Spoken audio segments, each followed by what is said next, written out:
আসসালামু আলাইকুম। সবার আগে বাছাই করা 10টি আন্তর্জাতিক খবর জানিয়ে দেব। প্রথমেই থাকছে শিরোনাম। তবে তার আগে অনুরোধ থাকবে ভিডিওটিতে একটি লাইক দিবেন।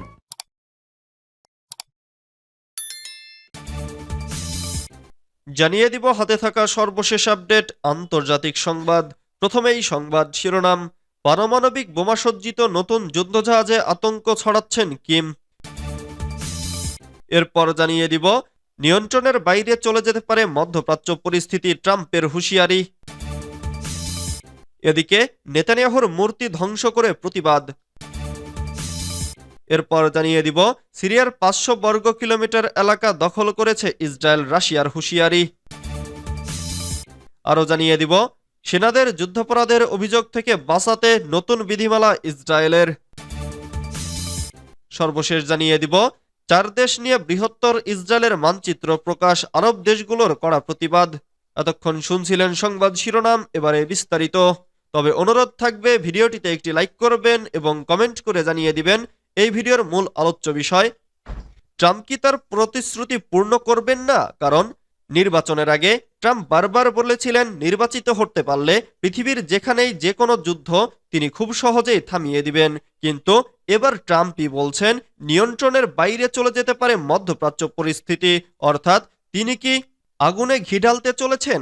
কারণ এর আগেও তিনি ফিলিস্তিনি সশস্ত্র গোষ্ঠী হামাসকে হুঁশিয়ারি দিয়েছিলেন, আর এবার তিনি বললেন নিয়ন্ত্রণের বাইরে চলে যেতে পারে মধ্যপ্রাচ্য পরিস্থিতি। অর্থাৎ তিনি কি এই যুদ্ধের কোনো সমাধান করবেন না? দর্শক, এই সম্পর্কে আপনার মূল্যবান মন্তব্য জানিয়ে দিবেন আমাদের কমেন্ট বক্সে। পারমাণবিক বোমাসজ্জিত নতুন যুদ্ধজাহাজে আতঙ্ক ছড়াচ্ছেন কিম। দ্রুত গতিতে চলছে অত্যাধুনিক যুদ্ধজাহাজ নির্মাণের কাজ। এই রণতরী থেকে নিখুঁত নিশানায় করা যাবে পারমাণবিক হামলা। তবে কি বড় আকারের সেনা অভিযানের প্রস্তুতি নিচ্ছেন কিম জং উন? উত্তর কোরিয়ার শীর্ষ নেতার হাত ধরে যুদ্ধের আতঙ্ক বাড়ছে। কিমের রণতরী নির্মাণের খবর পেয়ে যুক্তরাষ্ট্র এবং তার মিত্ররাও কিছুটা উদ্বিগ্ন। গত বছরের 29শে ডিসেম্বর উত্তর কোরিয়ার সেন্ট্রাল টেলিভিশনে নির্মীয়মান যুদ্ধজাহাজের অন্তত 4টি ছবি সম্প্রচারিত হয়। ওই রণতরী পরিদর্শনে যান কিম। উত্তর কোরিয়ার কিম প্রশাসন নির্মীয়মান রণতরীগুলির ছবি কবে এবং কখন তুলেছিলেন তা অবশ্য স্পষ্ট নয়, যদিও প্রতিরক্ষা বিশেষজ্ঞদের একাংশের দাবি নির্মাণের প্রাথমিক পর্যায়ে ওই ছবি তোলা হয়েছে। একটি ছবিতে যুদ্ধজাহাজ তৈরির বিষয়টিকে গোপনে রাখতে জাল দিয়ে সেটাকে ঘিরে রাখতে দেখা যায়। অন্য একটি ছবিতে রণতরীর উপরের অংশের অর্ধনির্মিত কাঠামো দেখা গেছে। উত্তর কোরিয়ার সংবাদ সংস্থা এনকে প্রোর প্রতিবেদন অনুযায়ী যুদ্ধজাহাজের ছাদের অংশ তৈরির আগেই ছবি তোলা হয়। নাম্পো শিপইয়ার্ডে অত্যাধুনিক এই রণতরী তৈরি করেছে উত্তর কোরিয়া। গত বছরের ডিসেম্বরে একটি প্রতিরক্ষা প্রদর্শনীর আয়োজন করে পিয়ংইয়ং। সেখানে ফের একবার কিমের রণতরী পরিদর্শনের ছবি প্রকাশ করা হয়। পারমাণবিক বোমাসজ্জিত নতুন যুদ্ধজাহাজে আতঙ্ক ছড়াচ্ছেন কিম। দ্রুত গতিতে চলছে অত্যাধুনিক যুদ্ধজাহাজ নির্মাণের কাজ। এই রণতরী থেকে নিখুঁত নিশানায় করা যাবে পারমাণবিক হামলা। তবে কি বড় আকারের সেনা অভিযানের প্রস্তুতি নিচ্ছেন কিম জং উন? উত্তর কোরিয়ার শীর্ষ নেতার হাত ধরে যুদ্ধের আতঙ্ক বাড়ছে। কিমের রণতরী নির্মাণের খবর পেয়ে যুক্তরাষ্ট্র এবং তার মিত্ররাও কিছুটা উদ্বিগ্ন। গত বছরের 29শে ডিসেম্বর উত্তর কোরিয়ার সেন্ট্রাল টেলিভিশনে নির্মীয়মান যুদ্ধজাহাজের অন্তত 4টি ছবি সম্প্রচারিত হয়। ওই রণতরী পরিদর্শনে যান কিম। উত্তর কোরিয়ার কিম প্রশাসন নির্মীয়মান রণতরীগুলির ছবি কবে এবং কখন তুলেছিলেন তা অবশ্য স্পষ্ট নয়, যদিও প্রতিরক্ষা বিশেষজ্ঞদের একাংশের দাবি নির্মাণের প্রাথমিক পর্যায়ে ওই ছবি তোলা হয়েছে। একটি ছবিতে যুদ্ধজাহাজ তৈরির বিষয়টিকে গোপনে রাখতে জাল দিয়ে সেটাকে ঘিরে রাখতে দেখা যায়। অন্য একটি ছবিতে রণতরীর উপরের অংশের অর্ধনির্মিত কাঠামো দেখা গেছে। উত্তর কোরিয়ার সংবাদ সংস্থা এনকে প্রোর প্রতিবেদন অনুযায়ী যুদ্ধজাহাজের ছাদের অংশ তৈরির আগেই ছবি তোলা হয়। নাম্পো শিপইয়ার্ডে অত্যাধুনিক এই রণতরী তৈরি করেছে উত্তর কোরিয়া। গত বছরের ডিসেম্বরে একটি প্রতিরক্ষা প্রদর্শনীর আয়োজন করে পিয়ংইয়ং। সেখানে ফের একবার কিমের রণতরী পরিদর্শনের ছবি প্রকাশ করা হয়। নিয়ন্ত্রণের বাইরে চলে যেতে পারে মধ্যপ্রাচ্য পরিস্থিতি, ট্রাম্পের হুঁশিয়ারি। মধ্যপ্রাচ্য পরিস্থিতি নিয়ন্ত্রণের বাইরে চলে যেতে পারে বলে হুঁশিয়ারি উচ্চারণ করলেন নবনির্বাচিত মার্কিন প্রেসিডেন্ট ডোনাল্ড ট্রাম্প। এ সময় প্রেসিডেন্ট হিসেবে ২০ জানুয়ারি দায়িত্ব গ্রহণের আগেই ফিলিস্তিনের স্বাধীনতাকামী সংগঠন হামাসকে ইসরায়েলি জিম্মিদের মুক্তি দিতে বলেছেন তিনি। অন্যথায় মধ্যপ্রাচ্যে পরিস্থিতি নিয়ন্ত্রণের বাইরে চলে যেতে পারে বলে হুঁশিয়ারি দেন। স্থানীয় সময় গত মঙ্গলবার ফ্লোরিডার মার এ লাগোর বাসভবনে এক সংবাদ সম্মেলনে তিনি এ হুঁশিয়ারি দেন। ট্রাম্প বলেন, এটি হামাসের জন্য ভালো কিছু হবে না। স্পষ্ট করে বললে কারো জন্যই ভালো কিছু হবে না, সবকিছু নিয়ন্ত্রণের বাইরে চলে যাবে। আমার আর বেশি কিছু বলার প্রয়োজন নেই, কিন্তু এটাই বাস্তবতা।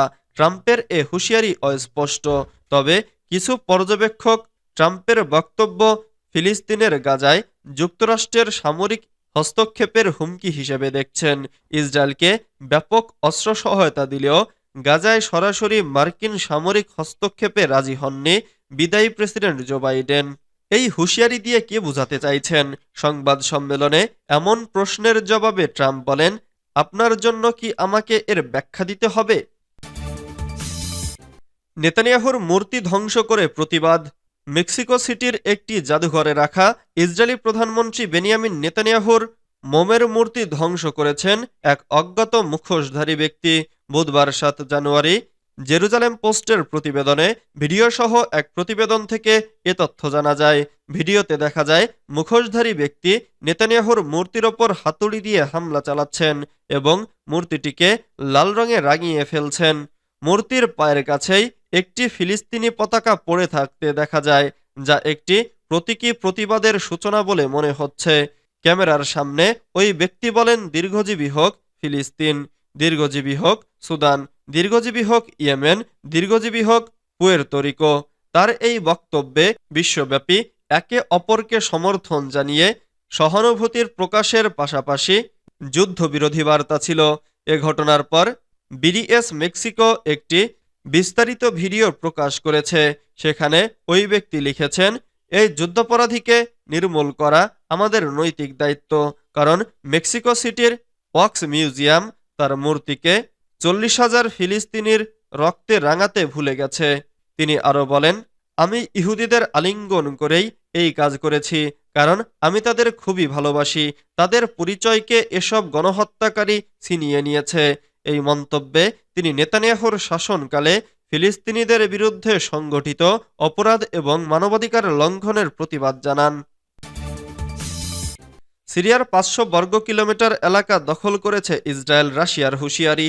সিরিয়ায় বেআইনি কর্মকাণ্ড নিয়ে ইসরায়েলের দিকে আঙ্গুল তুলল রাশিয়া।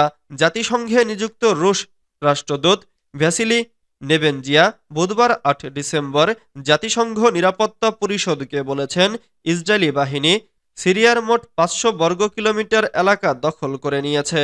সিরিয়ায় ইসরায়েলের এসব বেআইনি কর্মকাণ্ড দেশটির ভবিষ্যতের জন্য হুমকি হয়ে দাঁড়িয়েছে বলেও উল্লেখ করেন ভ্যাসিলি নেবেনজিয়ার। তিনি হুঁশিয়ারি উচ্চারণ করে বলেন, ইসরায়েলের কর্মকাণ্ড নিরাপত্তা পরিষদ এবং সাধারণ পরিষদের অসংখ্য প্রস্তাবসহ আন্তর্জাতিক আইনি সিদ্ধান্তের গুরুতর লঙ্ঘন। পশ্চিম জেরুজালেমের অভিযান সিরিয়ার আঞ্চলিক অখণ্ডতার জন্য হুমকি হয়ে দাঁড়িয়েছে। ২০২৪ সালের শেষের দিকে সিরিয়ার শাসক বাশার আল আসাদের সরকারের পতনের পর সিরিয়ার বিভিন্ন লক্ষ্যবস্তুতে ব্যাপক বোমা হামলা শুরু করে ইসরায়েল। তারা আন্তর্জাতিকভাবে স্বীকৃত সিরিয়ার অঞ্চল দখল করতে এগিয়ে যাচ্ছে। ইতোমধ্যে গোলান মালভূমি থেকে দেশগুলোর মধ্যে জাতিসংঘ প্রতিষ্ঠিত বাফার জোন দখলে নিয়েছে নেতানিয়াহুর বাহিনী। সেনাদের যুদ্ধাপরাধের অভিযোগ থেকে বাঁচাতে নতুন বিধিমালা ইসরায়েলের। যুদ্ধক্ষেত্রে সক্রিয় সেনা সদস্যদের মিডিয়া কভারেজ নিয়ে নতুন বিধিনিষেধ আরোপ করেছে ইসরায়েলি সেনাবাহিনী। দেশের বাইরে ভ্রমণের সময় গাজায় যুদ্ধাপরাধের অভিযোগে কোনো আইনি জটিলতা এড়াতে এই সিদ্ধান্ত নেওয়া হয়। ব্রিটিশ বার্তা সংস্থা রয়টার্স এ খবর জানিয়েছে। সাংবাদিকদের প্রশ্নের জবাবে ইসরায়েলি সেনাবাহিনীর এক মুখপাত্র লেফটেন্যান্ট কর্নেল নাদাব শোশানি বলেছেন, এখন থেকে কর্নেল বা এর নিচের র্যাঙ্কের সেনা সদস্যদের সাক্ষাৎকার গ্রহণের সময় তাদের পুরো নাম বা চেহারা দেখানো যাবে না। এছাড়া যুদ্ধের কোনো নির্দিষ্ট ঘটনায় সাক্ষাৎকার প্রদানকারী সেনা জড়িত কিনা সেরকম কোনো ইঙ্গিত দেওয়া যাবে না। ব্রাজিলে অবকাশ যাপনে থাকা এক ইসরায়েলি সেনার বিরুদ্ধে স্থানীয় কর্তৃপক্ষ তদন্তের উদ্যোগ নেওয়ার প্রেক্ষাপটে এই সিদ্ধান্ত নেওয়া হয়। ফিলিস্তিনপন্থী একটি দল গাজায় যুদ্ধাপরাধে জড়িত থাকার জন্য ওই সেনার বিরুদ্ধে অভিযোগ দায়ের করলে পুলিশকে তদন্তের আদেশ দেন এক ব্রাজিলিয়ান বিচারক। পরে ওই সদস্য দ্রুত ব্রাজিল ত্যাগ করেন। 4 দেশ নিয়ে বৃহত্তর ইসরায়েলের মানচিত্র প্রকাশ, আরব দেশগুলোর কড়া প্রতিবাদ। মধ্যপ্রাচ্যের 4টি আরব দেশের ভূখণ্ডকে অন্তর্ভুক্ত করে বৃহত্তর ইসরায়েলের মানচিত্র প্রকাশ করেছে তেল আবিব। নতুন মানচিত্রে ফিলিস্তিন, জর্ডান, সিরিয়া ও লেবাননের ভূখণ্ডকে বৃহত্তর ইসরায়েলের অংশ বলে দাবি করা হয়েছে। এ ঘটনায় প্রতিবাদের ঝড় তুলেছে মধ্যপ্রাচ্যের দেশগুলো। চলতি সপ্তাহে সামাজিক যোগাযোগ মাধ্যমে ওই মানচিত্রটি ছড়িয়ে পড়ে। এতে ফিলিস্তিন, জর্ডান, সিরিয়া ও লেবাননের বিস্তীর্ণ ভূখণ্ড কথিত বৃহত্তর ইসরায়েলের অন্তর্ভুক্ত করা হয়েছে। এই মানচিত্র প্রকাশের পরই নিন্দার ঝড় উঠেছে। অধিকৃত পশ্চিম তীরের ফিলিস্তিনি কর্তৃপক্ষের মুখপাত্র নাবিল আবু রুদাইনে ওই মানচিত্রকে সব আন্তর্জাতিক আইন ও প্রস্তাবের সুস্পষ্ট লঙ্ঘন বলে উল্লেখ করেছেন। তিনি বলেন, ইসরায়েলের দখলদারির নীতি, অবৈধ বসতি স্থাপনকারীদের হামলা এবং আল-আকসা মসজিদের বিরামহীন অবমাননা বন্ধ করতে জরুরি ভিত্তিতে আন্তর্জাতিক সম্প্রদায়ের পদক্ষেপ নেওয়া উচিত।